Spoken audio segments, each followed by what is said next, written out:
Jorge Cuartino, del MLN Tupamaros, Uruguay. Yo quisiera que se entendiera la intervención que voy a hacer como un complemento de las intervenciones que esta mañana hicieron el compañero cubano y el compañero brasilero, en el entendido de que más que nada intentamos abordar esos temas porque pensamos que estamos en pleno acuerdo con los elementos centrales que allí se dijeron. Pero creemos importante, como un modesto aporte, tratar de hacer una serie de precisiones.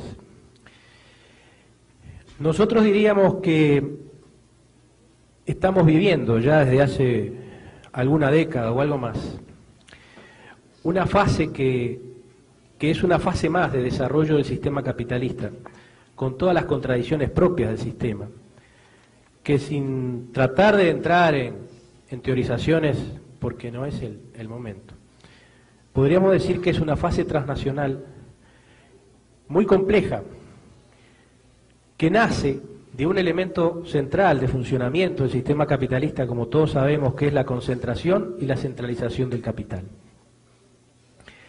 Esta concentración y centralización del capital, que es lo que necesita permanentemente el sistema capitalista para invadir económicamente al mundo. La expansión internacional es, para el sistema capitalista, un fenómeno lógico de funcionamiento y de su desarrollo. Ya que se habló de entrar en algún tema más económico, yo me voy a permitir leer una frase de un economista egipcio, Samir Amin, que pensamos que logra, muy resumidamente, dar la idea general. En la economía capitalista, el mercado se amplía sin cesar porque la búsqueda de la ganancia genera la competencia y esta impulsa a cada firma a acumular, a crecer y por ello a vender sus productos y buscar materias primas más baratas más lejos. El mismo mecanismo que ha ampliado el mercado local y ha creado el mercado nacional impulsa a la firma a vender en el extranjero. Esta tendencia del capitalismo a ampliar los mercados es la razón profunda del desarrollo del capitalismo internacional. Esta ley, que hizo que fuera pasando por diversas fases de desarrollo del sistema capitalista, ha llevado a esta transnacionalización, a esta competencia entre oligopolios cada vez más fuertes. Y es lo que ha dado paso al imperialismo como elemento cada vez mayor en términos de realidad económica mundial, internacional y transnacional. Proceso que todos sabemos ha generado dos tipos de países: países desarrollados, centrales del capitalismo, y países subdesarrollados y dependientes, de los cuales América Latina es un muy buen ejemplo. Y que precisamente ese proceso permanente de acentuación del desarrollo del sistema capitalista ha profundizado la brecha entre el subdesarrollo y el desarrollo. Subdesarrollo que genera inmediatamente dependencia y por lo tanto crecimiento de la dependencia. Es lo que todos sabemos se ha llamado el desarrollo desigual y combinado. Pero en este proceso de transnacionalización de las últimas décadas se ha generado una situación distinta dentro de ese marco, que es la aparición de las empresas transnacionales con un poder cada vez más creciente. Yo tengo aquí unos datos que no están muy actualizados, pero que generan por lo menos la idea. En 1962, las 500 mayores empresas industriales del mundo capitalista representaban el 28% del Producto Bruto Industrial, del Producto Bruto Interno, de los países industrializados. Ese mismo porcentaje en 1980 era del 38%. O sea, más de la tercera parte del Producto Bruto de los países industrializados, de los desarrollados, de los centrales, era la capacidad de expansión de las empresas transnacionales. Esto ha generado, por lo tanto, una complejización ya de las contradicciones propias del sistema capitalista, que hace que ya la contradicción países desarrollados, países subdesarrollados, no sea la única, sino que la presencia de las empresas transnacionales con un poder económico y político y militar, por tanto, sea cada vez más fuerte, y por lo tanto la transnacionalización ya no es un elemento que le pega solo al subdesarrollo, sino que es a partir de todo el sistema. La transnacionalización es del sistema capitalista como tal, y eso genera problemas internos incluso dentro del bloque, que hace un rato el compañero cubano hablaba de los distintos bloques que se dan dentro del sistema capitalista. La falta de tiempo no me permite entrar en estos detalles, pero podríamos decir que toda esta complejización ha llevado a que el capitalismo ya desde hace un buen tiempo funcione en crisis como natural. La crisis en el sistema capitalista es el escenario, a nuestro entender, en el cual el sistema capitalista se viene desarrollando. Crisis que genera inestabilidad e incertidumbre, pero desarrollo del capitalismo y de las pautas capitalistas. O sea, nosotros pensamos que el capitalismo, por supuesto, está en crisis creciente, pero ojo, pensamos que no hay que confundir crisis con decadencia desde el punto de vista de que esa crisis nos lleva inevitablemente y por especie de magia de las contradicciones a que ese sistema desaparezca. Crisis entonces para nosotros no es decadencia económica. Lo que sí es aumento de las contradicciones, ya no desarrollo subdesarrollo, sino dentro del propio desarrollo. Con economías centrales y transnacionalizadas. El problema que algún compañero hace un rato se refería, el problema de la propia situación de déficit, de balanza de pago de Estados Unidos, es un problema propio justamente de esta transnacionalización. Esto, y en este marco, es que tenemos que meter muchos de los elementos, yo pienso, que decía recién el compañero cubano, de lo que significa volver un poco a las fuentes. A veces cuando uno oye estas cosas, oye a David Ricardo, al primer teórico capitalista, hablando, a pesar de haber pasado 2 siglos. Pero yo, que además de Tupamaro me gano la vida como economista, siempre digo que cada vez que estudié más economía, cada vez pienso que las decisiones tienen cada vez más importancia en lo político.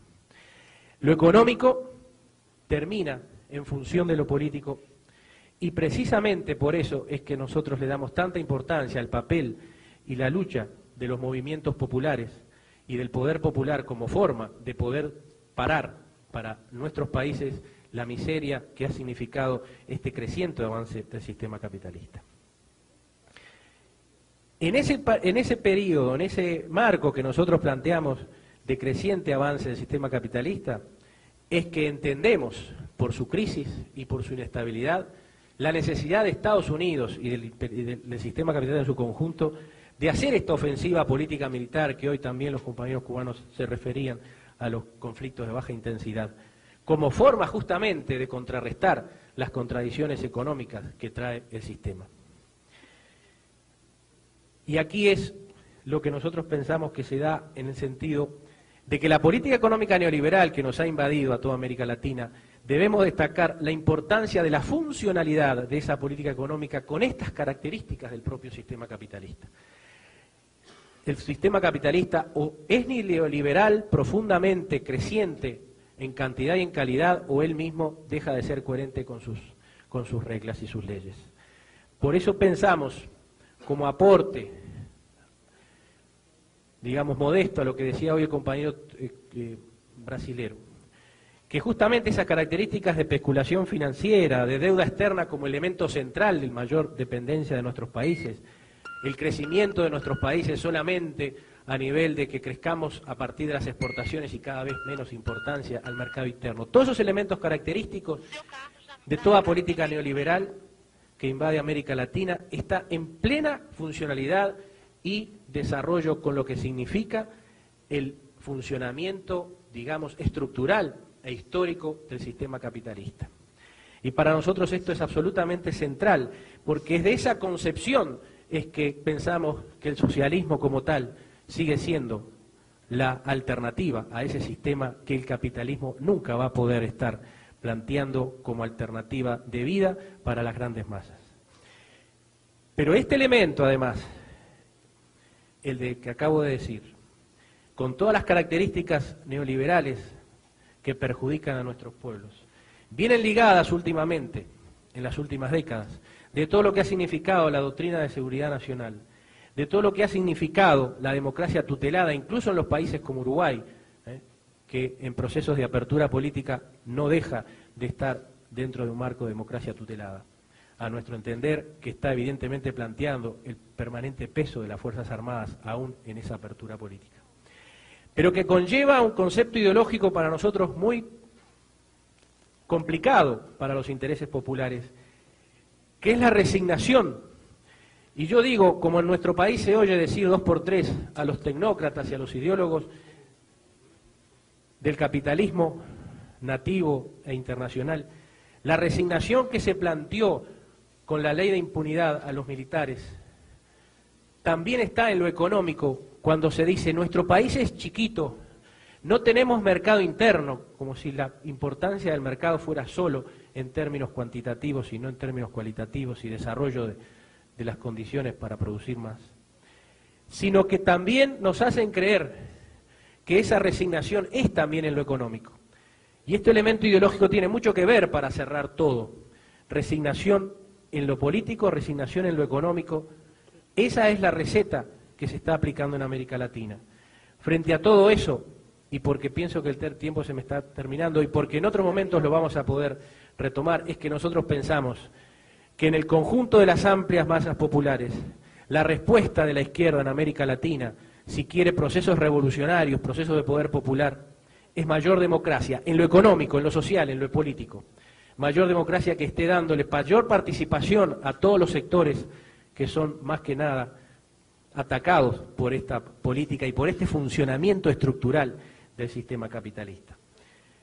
Retroceso y resignación que ha llevado incluso a retrocesos ideológicos, a reflujos políticos, pero que en definitiva el propio sistema capitalista, por su propio funcionamiento, no permite que en el mismo se puedan resolver. Y por lo tanto, es apostar a esas masas, apostar a esa participación popular a través de organizaciones revolucionarias, a través de las mayores confluencias posibles de todos los sectores que representan a las amplias masas, es que se va a poder llegar a un proceso democrático de poder popular que enfrente a este capitalismo que, aunque nos lo quieran adornar de modernización o de lo que sea, nunca va a poder dejar de ser explotador de las grandes masas. Y en ese sentido, para terminar, porque pienso que además este tema lo vamos a retomar más adelante, jugarse para nosotros al cambio en las relaciones sociales de producción tal vez sea uno de los elementos centrales para poder ir hacia un camino de superación de todas estas trabas, de todas estas resignaciones y de todas estas correlaciones de fuerzas que a veces no nos favorecen, pero que evidentemente tampoco resuelven los problemas intrínsecos e inherentes del sistema capitalista. Muchas gracias, compañero. Y ahora llamaríamos...